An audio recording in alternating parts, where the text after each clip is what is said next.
Para saudara yang terkasih, pada segmen ini saya akan bawa renungkan volatility versus vision.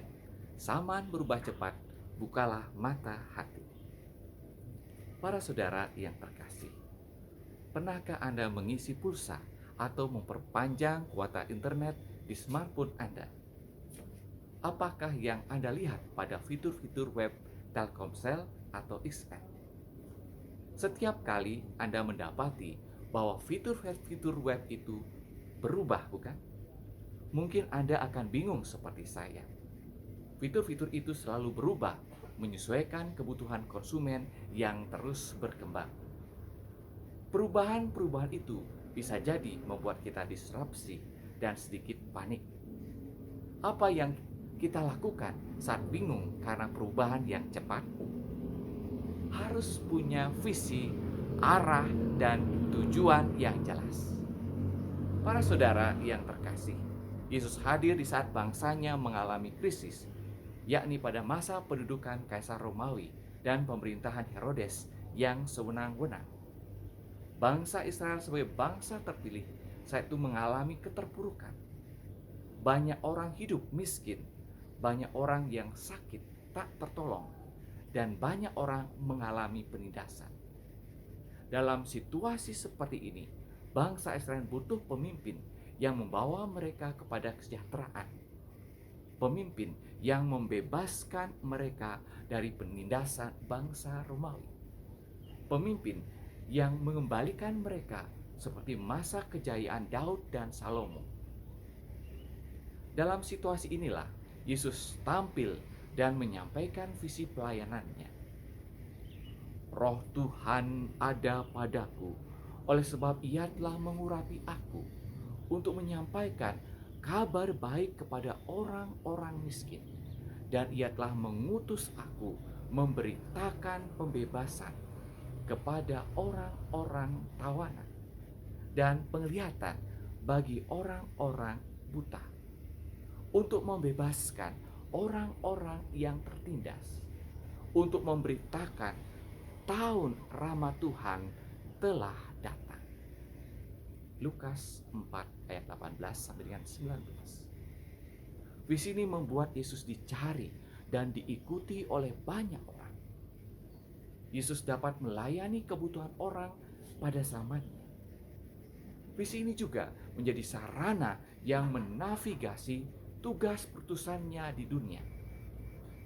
Kendati orang banyak menggiringnya menjadi raja dunia yang akan membebaskan mereka dari penjajahan Romawi dan membawa mereka kepada kesejahteraan hidup. Namun dia tetap kokoh pada visi hidupnya, yakni membebaskan manusia dari dosa dengan menjadi raja di salib. Para saudara yang terkasih, Paulus pun dalam pelayanannya mengalami perubahan-perubahan besar. Sebelum menjadi pengikut Kristus, dia nyaman sebagai perwira Romawi dan juga tokoh masyarakat Yahudi. Namun setelahnya, dia jauh dari fasilitas negara dan bangsanya. Dia malahan berapa kali hendak dibunuh dan harus keluar masuk penjara. Kendati demikian, Paulus tetap setia dalam pelayanannya. Paulus diarahkan oleh sebuah visi yang kemudian menjadi moto hidupnya. Karena bagiku, hidup adalah Kristus, mati adalah keuntungan. Upahku adalah mengikuti Kristus tanpa upah.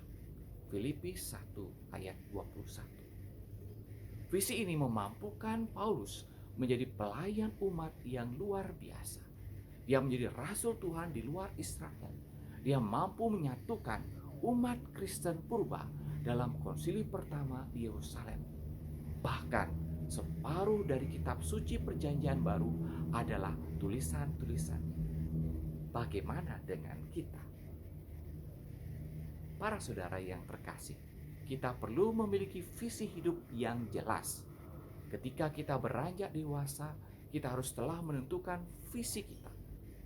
Visi itu tentu dipengaruhi oleh potensi dan latar belakang hidup kita. Sebagai umat beriman, seringkali kata-kata sakti dalam Alkitab dapat kita jadikan visi.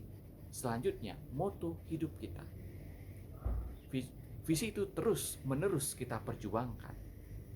Tantangan demi tantangan dalam hidup pasti mendewasakan kita tatkala kita merefleksikannya. Visi hidup membuat kita punya arah yang jelas dalam hidup, meskipun ada hal-hal yang bisa merubah arah hidup kita. Para saudara yang terkasih, dari kecil saya menghadapi banyak tantangan.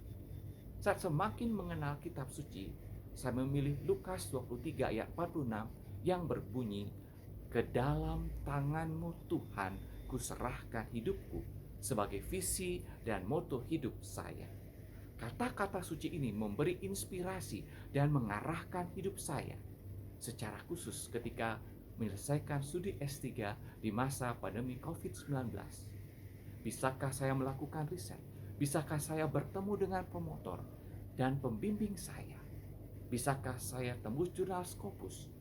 Itulah harapan dan kecemasan saya. Kata-kata suci yang menjadi visi dan moto hidup menjadi kompas dan memotivasi perjuangan saya. Tanpa terasa, saya pun dapat menyelesaikan tugas saya dan menyiapkan diri untuk tantangan selanjutnya. Bagaimana dengan Anda? Apakah visi dan moto hidup Anda?